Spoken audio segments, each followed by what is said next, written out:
Good morning, MacLaren. It is Friday, May 8th, 2020. If it is your birthday, happy birthday. Today, I have the privilege of honoring the ninth grade boys, and I'd like to start with their story. On Friday, March 13th of this year, when Mr. Unruh had his last day at MacLaren, or what would turn out to be everyone's last day at MacLaren this year, the ninth grade boy alphas asked me if they could take the last few minutes of humane letters to express their appreciation for Mr. Unruh in the best way they knew how, by scrawling it all over the whiteboard.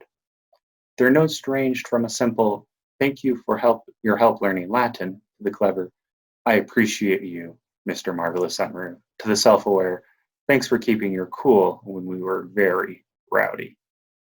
All this was perhaps best summed up in a simple expression: "Thank you for your service." On behalf of their teachers today, I would like to return that thanks to the freshman boys. School places responsibilities, some more pleasant than others, on all of us. I have consistently been impressed by the dedication that this group of young men bring to all their endeavors, whether they be academic, athletic, musical, and especially to their friendships. Their spiritedness has manifested itself through many channels this year, most of them appropriate. During biology dissections, the betas at one point became so attached to their specimens that they performed marriage and burial ceremonies for them, all while still creating excellent lab reports. They delight in making music and showed diligence in their practice and performance. In Humane Letters, Mr. Kelly and I were consistently impressed by how quickly they took to the seminar format, pouring themselves into discussions with enthusiasm and insight. Faced with the challenge of the Federalist Papers, they dived deeply into the problems of self-government, while learning to govern themselves, no small task. They held debates on current events, showing a surprising depth of historical imagination connecting the past to the present and drawing on their previous studies. There were many constitutional questions, particularly about impeachment, and a strange enthusiasm for watching C-SPAN at one point. When reading literature, they were more than willing to both enjoy and learn from it, asking thoughtful questions and sincerely seeking answers. From the rollicking fun of Huck Finn to the plights of the correspondent, they asked insightful questions as they sought to understand characters and their own opinions. Their support of one another in seminar is legendary. While they might frequently chime in with a "I agree" or also "hold up," they respect each other and the text as they sought to find ways to support and further develop their arguments. Fuzzy images were slowly drawn out into clearer pictures.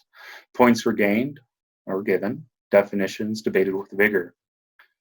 More verbose members learned to quiet themselves till others spoke, calling on those the class hadn't heard from in a while before they dared to ask, "Can I talk again?"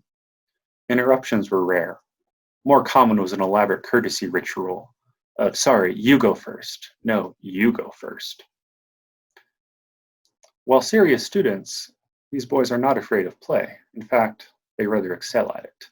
Every recess would see a football game consisting mostly of their class and any upperclassmen they could persuade to join them. Their volleyball circles grew and grew to sizes unsuited for the sport, perhaps, but ideal for entertainment. Whether their playground monitors or they were more entertained is difficult to say. Their spiritedness is marked by a kindness and a concern for one another. Some lunches were designated as "for the boys," and they would sit together as a class, others in more mixed company. At one point, the betas proposed the Beta Bro Code to ensure their homework was done before video games started, not after. When one student brought banana bread into my class for a seminar treat, the rest of the week saw a procession of baked goods for sharing, all of them homemade, surprisingly. When sports injuries were sustained, there were both appropriate celebrations and assistance. Their friendship stick was jealously guarded from all dangers. They continually sought high fives and were frequently rather deserving of them. I close with a passage from Willa Cather's O Pioneers, which, like my Antonia, traces the lives of immigrants on the American prairie. In the story, the bishop is coming to the rural Nebraska frontier for religious confirmation services. A crowd of boys is sent out to meet him in style. When the word was given to mount, the young men rode at a walk out of the village, Cather writes.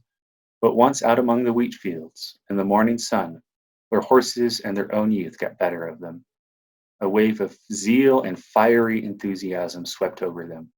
They longed for a Jerusalem to deliver. The thud of their galloping hoofs interrupted many a country breakfast, and brought many a woman and child to the door of the farmhouse as they passed. Such is the enthusiasm that these young men brought to their freshman year, with diligence, delight, and a bit of what Tom Sawyer might call style. Niners, for all your efforts, services, and style, we are pleased to honor you today.